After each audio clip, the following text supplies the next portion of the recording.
Again, and welcome back to Matt Reads Books. We're on chapter 2 of Rawls's Theory of Justice. And I forgot to get my phone, so I guess I should quickly do that. Oh, here it is. And, gonna start the timer, 30 minutes, as ever. Timer, 30 minutes. And before we start, I've got some cool little sticky notes that I'm going to be using along the way. Plus, I went to Muji and got a very cool eraser. So, I might make use of that at some point. Also got another pencil and a very cool highlighter. So, I'm really getting into this. But anyway, on that note, let's go ahead and dive into Chapter 2, The Principles of Justice. The theory of justice may be divided into two main parts: an interpretation of the initial situation and a formulation of the various principles available for choice there, and two, an argument establishing which of these principles would in fact be adopted. In this chapter, two principles of justice for institutions and several principles for individuals are discussed and their meaning explained. Thus, I am concerned for the present with only one aspect of the first part of the theory. Not until the next chapter do I take up the interpretation of the initial situation and begin the argument to show that the principles considered here would indeed be acknowledged. A variety of topics are discussed: institutions as subjects of justice, and the concept of formal justice, three kinds of procedural justice, the place of the theory of the good, and the sense in which the principles of justice are egalitarian, among others.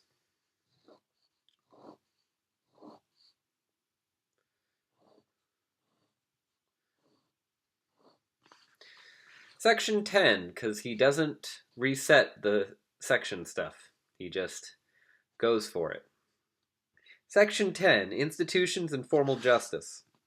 The primary subject of the principles of social justice is the basic structure of society, the arrangement of major social institutions into one scheme of cooperation. We have seen that these principles are to govern the assignment of rights and duties. Oh, whoops.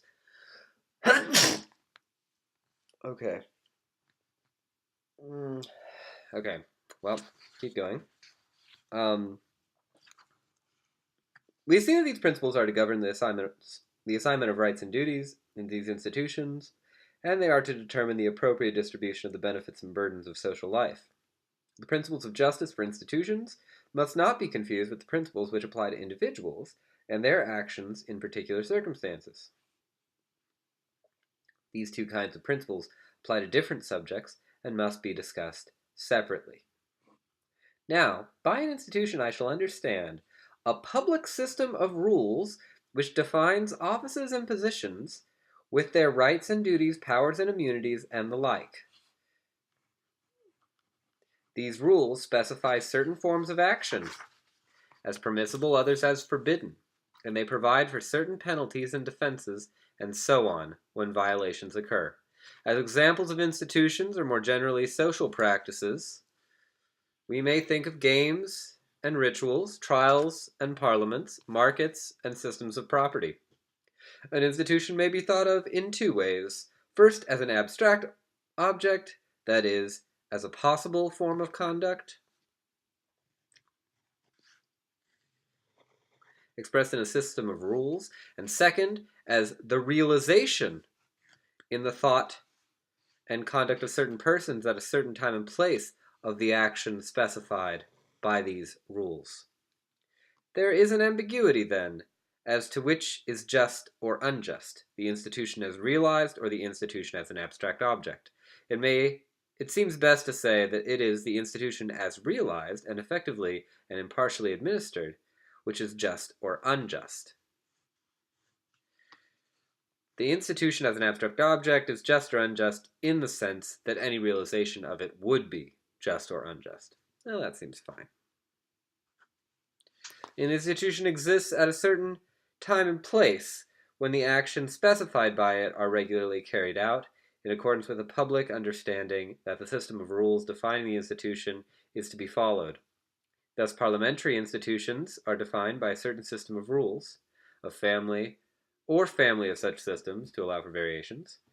These rules enumerate certain forms of action, ranging from holding a session of parliament to taking a vote on a bill to raising a point of order. Various kinds of general norms are organized into a coherent scheme. A parliamentary institution exists at a certain time and place when certain people perform the appropriate actions, engage in these activities in the required way, with a reciprocal recognition of one another's understanding that their conduct accords with the rules they are to comply with. In saying that an institution, and therefore the basic structure of society, is a public system of rules, I mean that everyone engaged in it knows what he would know if these rules and its participation in the activity they define were the result of an agreement. A person taking part in an institution knows what the rules demand of him and of the others. He also knows that the others know this, and that they know that he knows this, and so on. To be sure, this condition is not always fulfilled in the case of actual institutions, but it is a reasonable simplifying assumption. The principles of justice are to apply to social arrangements understood to be public in this sense.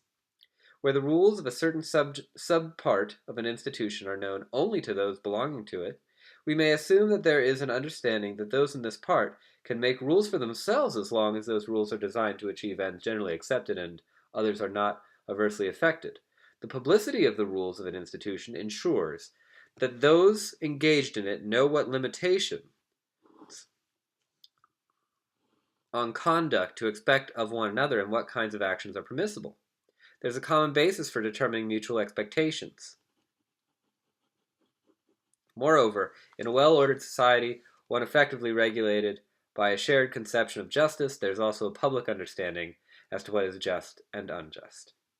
Later, I assume that the principles of justice are chosen subject to the knowledge that they are to be public. This condition is a natural one in a contractarian theory. It is necessary, and there's a note for section 23. It is necessary to note the distinction between the constitutive rules of an institution, which establish its various rights and duties and so on, and strategies and maxims for how best to take advantage of the institution for particular purposes.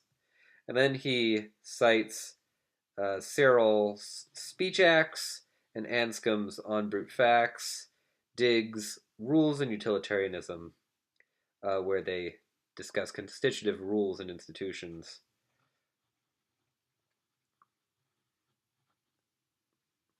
It is necessary to note, blah, blah, blah, particular purposes. Rational strategies and maxims are based upon an analysis of which permissible actions and individuals and groups will decide upon in view of their interest, beliefs, and conjectures about one another's plans. These strategies and maxims are not themselves part of the institution. Rather, they belong to the theory of it. For example, to the theory of parliamentary politics. That's an interesting note. So that's kind of an interesting note. So I'm going to put a little marker for that. Interesting. Normally the theory of an institution, just as that of a game, takes the constitutive rules as given and analyzes the way in which power is distributed and explains how those engaged in it are likely to avail themselves of its opportunities. In designing and reforming social arrangements, one must, of course, examine the schemes and tactics it allows and the forms of behavior which it tends to encourage.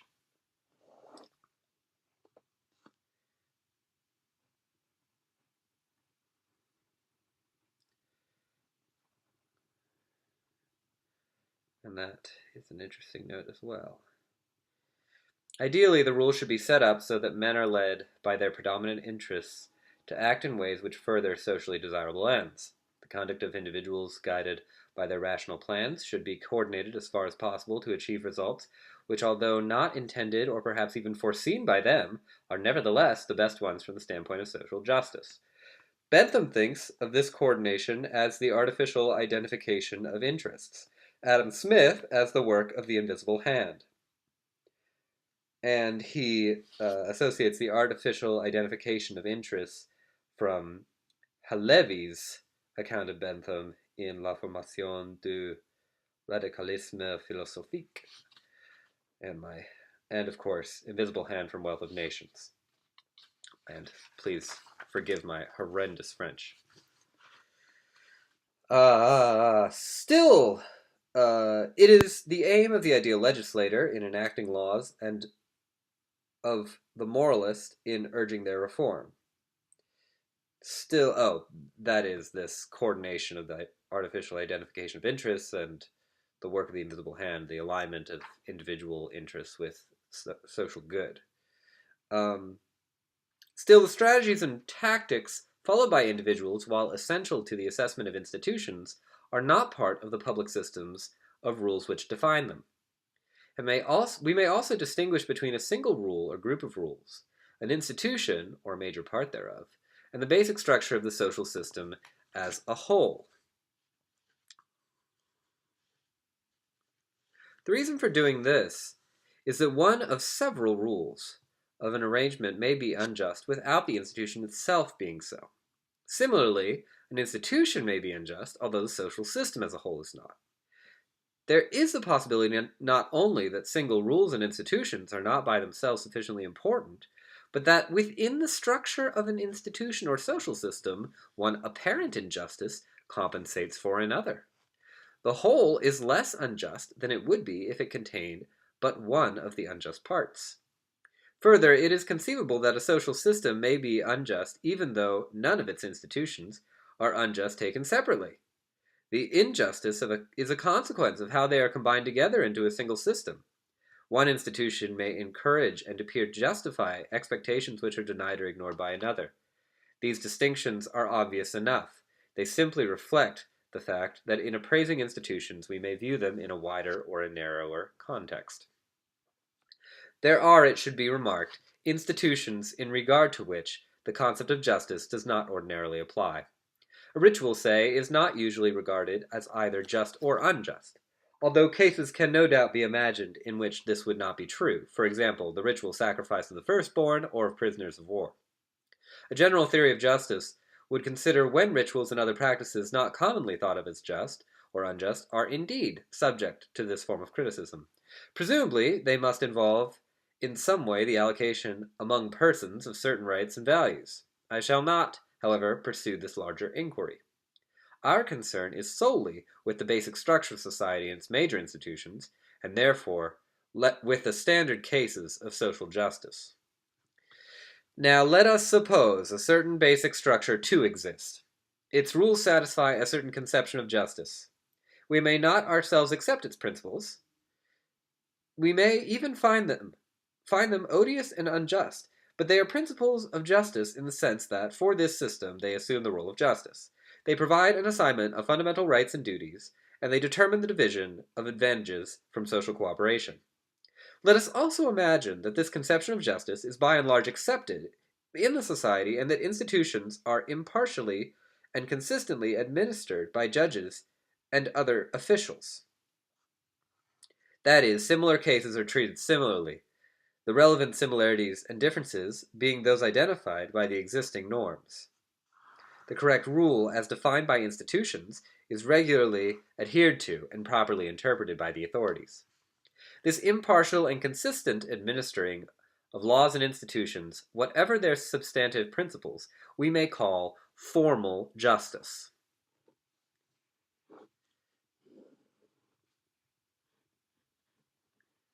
If we think of justice as always expressing a kind of equality, then formal justice requires that in their administration, laws and institutions should apply equally, that is, in the same way, to those belonging to the classes defined by them.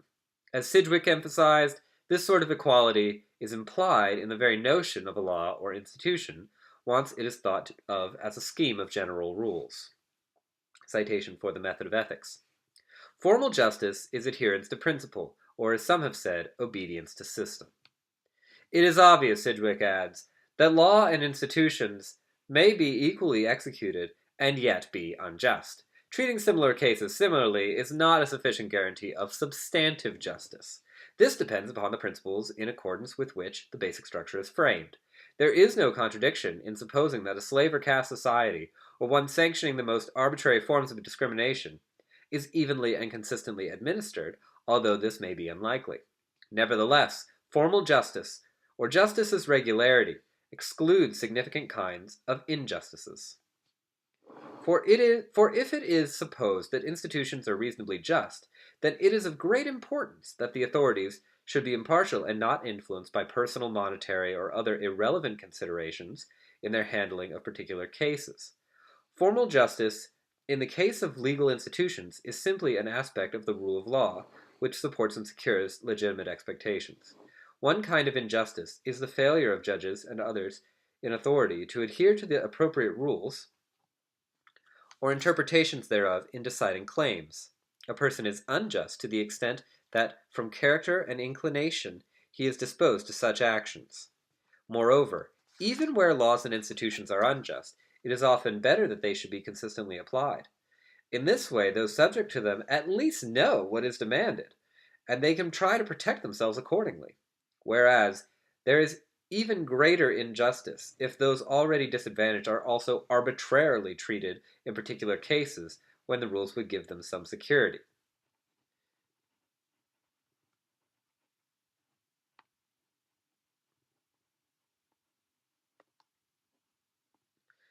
On the other hand, it might be still better in particular cases to alleviate the plight of those unfairly treated by departures from the existing norms. How far we are justified in doing this, especially at the expense of expectations founded in good faith on current institutions, is one of the tangled questions of political justice. In general, all that can be said is that the strength of the claims of formal justice, of obedience to system, clearly depend upon the substantive justice of institutions and the possibilities of their reform. Some have held that, in fact, substantive and formal justice tend to go together, and therefore that at least grossly unjust institutions are never, or at any rate rarely, impartially and consistently administered. Citation of Law and Fuller's The Morality of Law. Those who uphold and gain from unjust arrangements, and who deny with contempt the rights and liberties of others, are not likely, it is said, to let scruples concerning the rule of law interfere with their interests in particular cases. The inevitable vagueness of laws in general, and the wide scope allowed for their interpretation, encourages an arbitrariness in reaching decisions which only an allegiance to justice can allay, that is, justice itself, substantive justice. Thus it is maintained that where we find formal justice, the rule of law, and the honoring of legitimate expectations, we are likely to find substantive justice as well. The desire to follow rules impartially and consistently, to treat similar cases similarly, and to accept the consequences of the application of public norms is intimately connected with the desire, or at least the willingness, to recognize the rights and liberties of others and to share fairly in the benefits and burdens of social cooperation. The one desire tends to be associated with the other. This contention is certainly plausible, but I shall not examine it here, for it cannot be properly assessed until we know what are the most reasonable principles of substantive justice, and under what conditions men come to affirm and to live by them. Once we understand the content of these principles and their basis in reason and human attitudes, we may be in a position to decide whether substantive and formal justice are tied together. Section 11. Two principles of justice. I shall now state in a provisional form the two principles of justice that I believe would be agreed to in the original position. The first formulation of these principles is tentative. As we go on, I shall consider several formulations and approximate step by step the final statement to be given much later. I believe that doing this allows the exposition to proceed in a natural way. The first statement of the two principles reads as follows. First, each person is to have an equal right to the most extensive scheme of equal basic liberties, compatible with a similar scheme of liberties for others.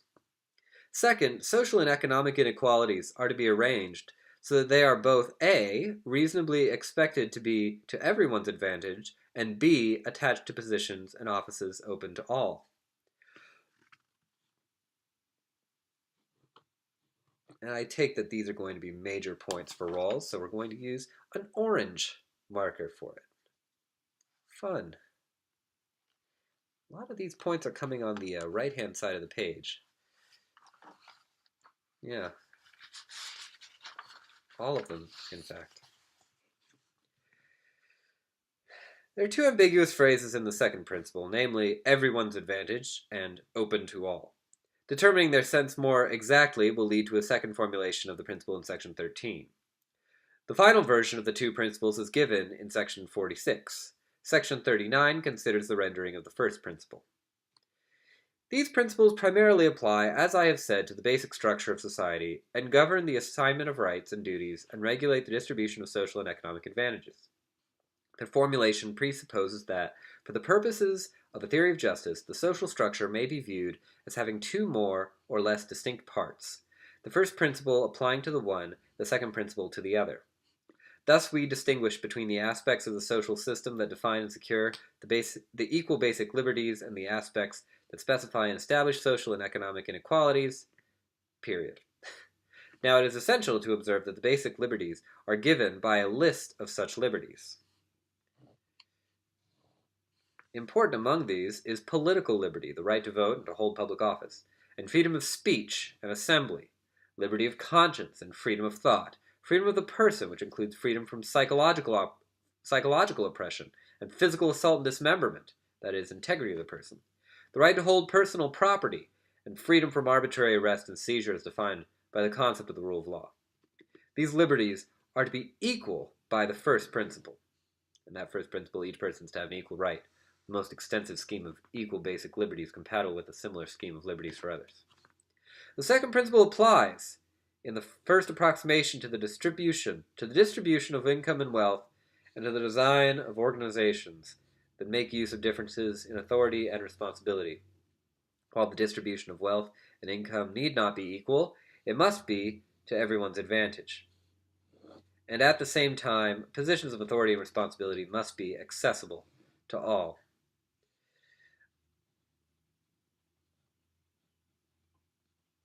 One applies the second principle by holding positions open, and then, subject to this constraint, arranges social and economic inequalities so that everyone benefits. These principles are to be arranged in a serial order, with the first principle prior to the second. This ordering means that infringements of the basic equal liberties protected by the first principle cannot be justified or compensated for by greater social and economic advantages. These liberties have a central range of application within which they can be limited and compromised only when they conflict with other basic liberties. Since they may be limited when they clash with one another, none of these liberties is absolute. But however they are adjusted to form one system, this system is to be the same for all. It is difficult, and perhaps impossible, to give a complete specification of these liberties independently from the particular circumstances, social, economic, and technological, of a given society. The hypothesis is that the general form of such a list could be devised with sufficient exactness to sustain this conception of justice. Of course, liberties not on the list, for example, the right to own certain kinds of property, for example, the means of production, and freedom of contract as understood by the doctrine of laissez-faire, are not basic, and so they are not protected by the priority of the first principle. Finally, in regard to the second principle, the distribution of wealth and income, the positions of authority and responsibility, and positions of authority and responsibility, are to be consistent with both the basic liberties and equality of opportunity. The two principles are rather specific in their content, and their acceptance rests on certain assumptions that I must eventually try to explain and justify. For the present, it should be observed that these principles are a special case of a more general conception of justice that can be expressed as follows. All social values, liberty and opportunity, income and wealth, and the social bases of self-respect are to be distributed equally unless an unequal distribution of any or all of these values is to everyone's advantage. That sort of seems contradictory, doesn't it? Because I thought that the first order liberties are never unequally distributed. No matter whether it's to people's advantage. Well, whatever. The two principles are a special case of that more general conception. Seems wrong to me, but let's keep going. Injustice, then, is simply inequalities that are not to the benefit of all. Of course, this conception is extremely vague and requires interpretation, so perhaps this will clear it up. As a first step, suppose that the basic structure of society distributes certain primary goods, that is, things that every rational man is presumed to want. These goods normally have a use, whatever a person's rational plan of life. For simplicity, assume that the chief primary goods at the disposition of society are rights, liberties, and opportunities, and income and wealth. And that's an important definition for primary goods. Later on in part 3, the primary good of self-respect has a central place. These are the social primary goods. Other primary goods, such as health and vigor, intelligence and imagination, are natural goods. Although their possession is influenced by the basic structure, they are not so directly under its control.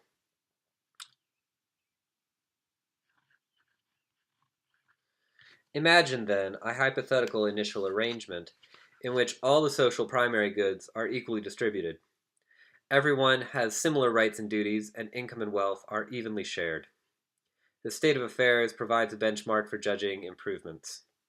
If certain inequalities of wealth and differences in authority would make everyone better off than in this hypothetical starting situation, then they accord with the general conception.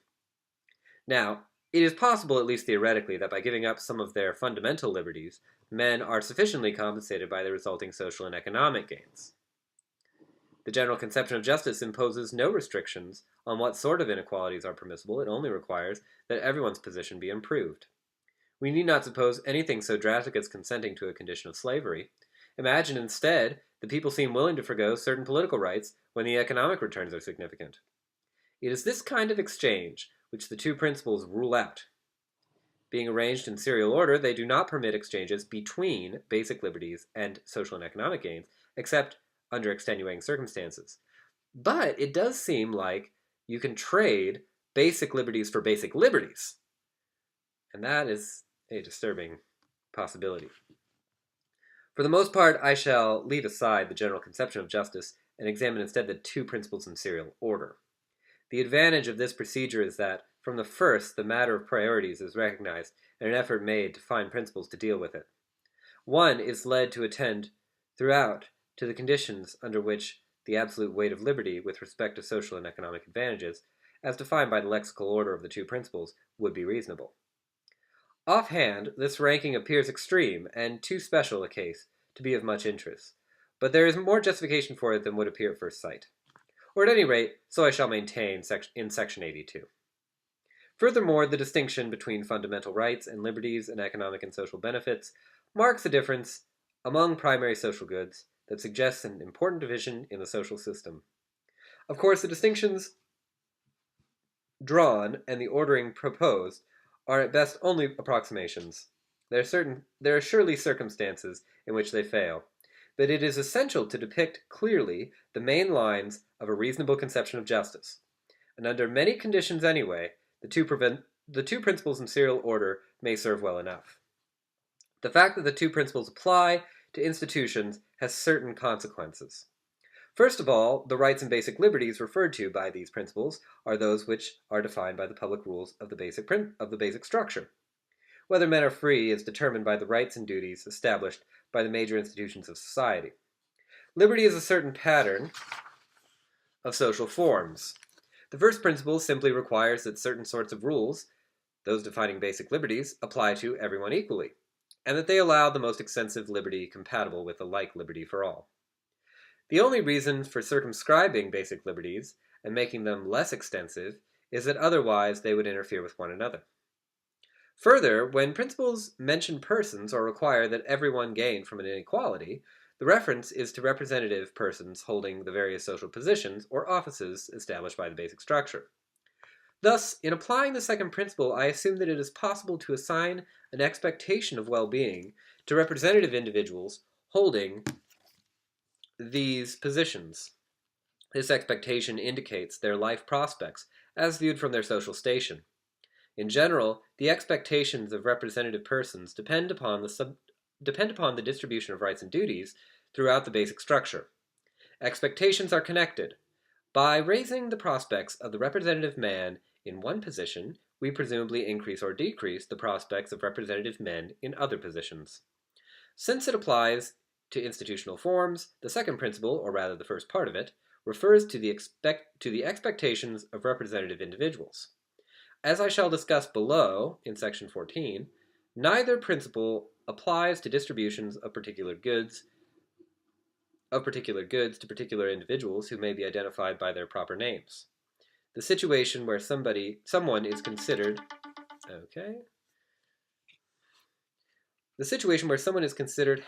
is considering how to allocate certain commodities to needy persons who are known to him is not within the scope of the principles. They are meant to regulate basic institutional arrangements. We must not assume that there is much similarity from the standpoint of justice between an administrative allotment of goods to specific persons and the appropriate design of society. Our common sense intuitions of the former may be a poor guide to the latter.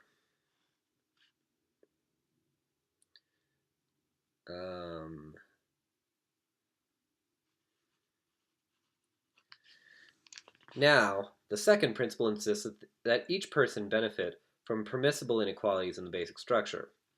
This means that it must be reasonable for each relevant representative man, defined by this structure, when he views it as a going concern, to prefer his prospects with the inequality to his prospects without it. So that's an interesting difference, though. Because I think that he means a very strict sense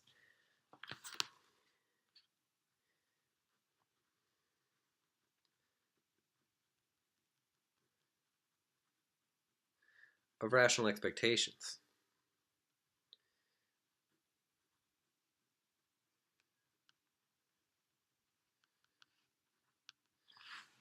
Since perhaps inequality itself is so painful that certain people don't want much of any of it. One is not allowed to justify differences in income or in positions of authority and responsibility on the ground that the disadvantages of those in one position are outweighed by the greater advantages of those in another. That's the utilitarian case. Much less can infringements of liberty be counterbalanced in this way. It is obvious, however, that there are indefinitely many ways in which all may be advantaged when the initial arrangement of equality is taken as a benchmark. How then are we to choose among these possibilities? The principles must be specified so that they yield a determinate conclusion. I now turn to this problem. And then he goes to section 12, the interpretations of the second principle. But because we're abiding by our 30-minute rule, that is the end of Matt Reed's books for this session. And it makes sense because the last session was 50 minutes, so it's sort of nice to have something closer to the original time. Thank you so much for joining. Don't forget to like and subscribe here. There are more fun videos. Nope, over here maybe. I will put them here. But make sure you click the bell icon to get all of the notifications that I know you want about the latest edition of Matt Reed's books. When we come back, we will turn to section 12, interpretation of the second principle, and we will continue going through chapter 2 of Theory of Justice by John Rawls. Thank you very much.